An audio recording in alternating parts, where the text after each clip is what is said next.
In Israel, Prime Minister Benjamin Netanyahu has a message for his foreign allies. He says Israel appreciates their support, but insists it will make its own decisions about Iran. Israel is weighing how to respond to Iran's direct attacks over the weekend. The U.S. and European allies have urged restraint, pushing for sanctions over military strikes. Our Anderson Cooper is joining us live. He's in Tel Aviv following all these rapidly evolving developments. So what are you hearing, Anderson, first of all, about a potential Israeli military response? Yeah, well, Wolf, the War Cabinet has not been meeting today, which is perhaps significant given that they have met at least 5 times over the last several days, and many of those meetings lasting many hours. Obviously, there have been a lot of contentious discussions given the divided nature of some of the players on that cabinet. No official word yet on what decision has been made.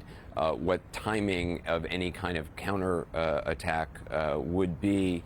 Jeremy Diamond is here with me in Tel Aviv. Jeremy, you recently got a look at actually one of the missiles that had been fired by Iran. Yeah, and it really is something to see up close, Anderson. I mean, this thing was just one part of this ballistic missile, and it was 36 feet in length. It actually fell into the Dead Sea. The Israeli military recovered it and brought it to a military base where they brought us to show us the power of these missiles. Take a look. Is just one piece of an Iranian ballistic missile that the Israeli military says Iran fired towards Israel over the weekend. At 36 feet long, this is just the fuel tank for that missile.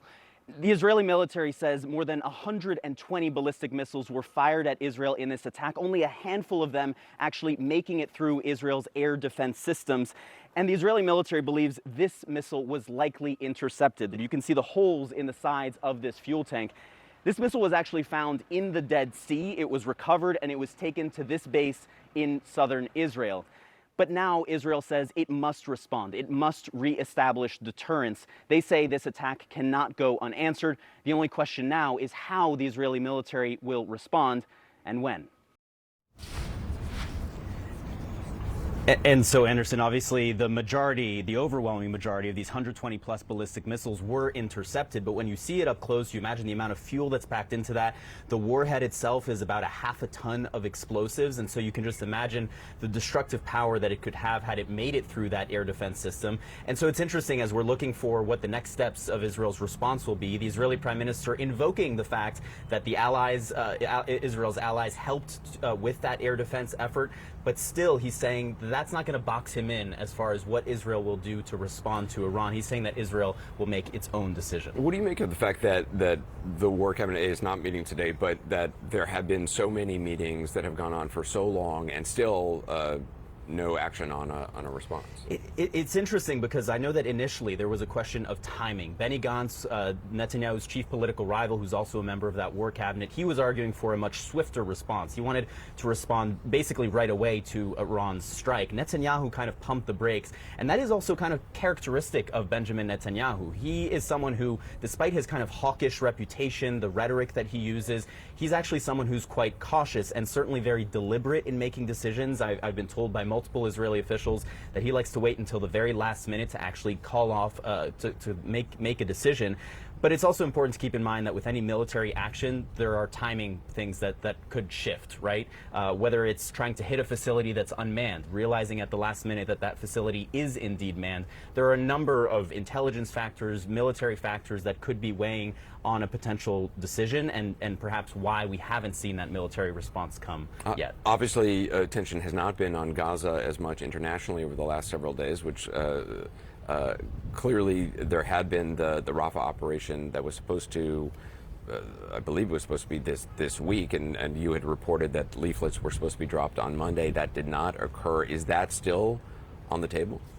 It's definitely still on the table. Israeli officials have told me, despite that delay that I reported on, that a Rafah offensive will indeed happen. And even as the attention has been on the situation between Israel and Iran, this has been a very deadly week in Gaza. We saw even just yesterday, dozens of people were killed in various Israeli airstrikes in central Gaza in particular. One particularly deadly situation in the Al-Maghazi refugee camp where at least 8 children were killed in one strike.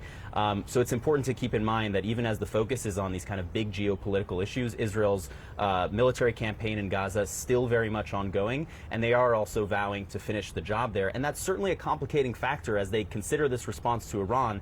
Netanyahu wants to finish the job in Gaza, and I think he also knows that a hot war with Iran is going to detract his attention, detract the military's attention from actually finishing off Hamas in Gaza, which he has said, of course, is his stated objective. Yeah, Jeremy, thanks so much. Wolf, back to you. Anderson, thank you, and thanks to Jeremy as well, both of you in Tel Aviv. Secretary of State Antony Blinken, meanwhile, has just arrived at the G7 Foreign Ministers Summit on the Italian island of Capri. De-escalating these tensions between Iran and Israel is expected to dominate the talks among the world's largest economies. CNN national security correspondent Kylie Atwood is here with me in the CNN newsroom. Kylie, what are your sources saying about these very important conversations that are about to take place in Capri?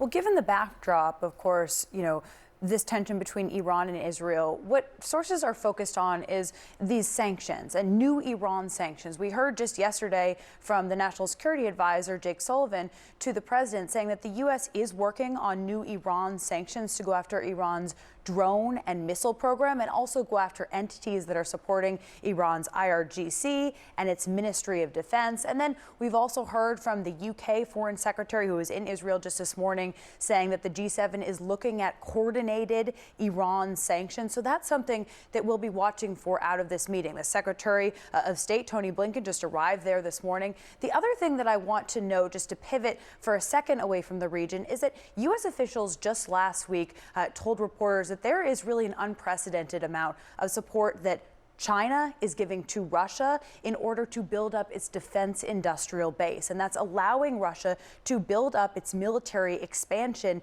in a way that it hasn't done since the Soviet era. They think that Europeans could put some pressure on China in this vein. So that's another thing that they'll be discussing at the G7 this week. Yeah, the stakes right now clearly are enormous. We'll see what happens at that G7 summit. Kylie, thank you very, very much. Kylie Atwood reporting for us.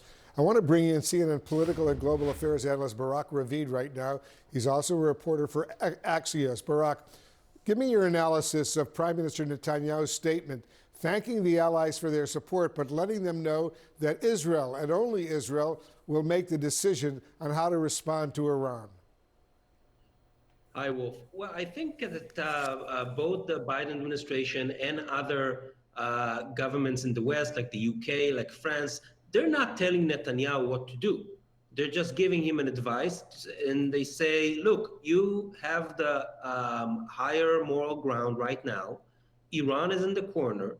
The international community now is ready to put more pressure on Iran. If you go now and go on a huge strike against the Iranians, you're sort of giving the Iranians a very good way out of where they are right now. And today, when Netanyahu met David Cameron, the UK Foreign Secretary, he made it clear that Israel is going to respond, but he also used a very interesting term. He says that any Israeli response will be thoughtful and calculated, meaning Netanyahu wants to respond, but in a way that will not cause a huge regional escalation. So how do the Western allies and Israel, Barak, come to a consensus here? Could there be some kind of a compromise where they're all working together with the same goal? I think they're trying to do that. I think they're trying to, minimize the Israeli response as best as they can in order to make sure there's no huge regional war out of this thing. But it's a tricky thing because you can never know how the Iranians are going to respond. The assessment I hear from both U.S. and Israeli officials is that the Iranians will respond to any Israeli strike in their territory. The question is, are they going to respond the same way they did on last Saturday? Is it going to be even bigger? Or they're just going to try and sort of close this incident with some sort of a symbolic response? But those are all question marks. This is why when you enter such a thing, you don't know how you're going to come out of it. A brand new poll from the Hebrew University in Jerusalem, Barak, found that 74% of Israelis oppose retaliatory strikes against Iran if they were to undermine Israel's security alliances. Just 26% say they should strike regardless of what the allies are telling Israel. Is Prime Minister Netanyahu moving farther away from what the Israeli people want? I'm not sure. I'm not sure. Look, inside the war cabinet right now, the internal division is not according to party lines.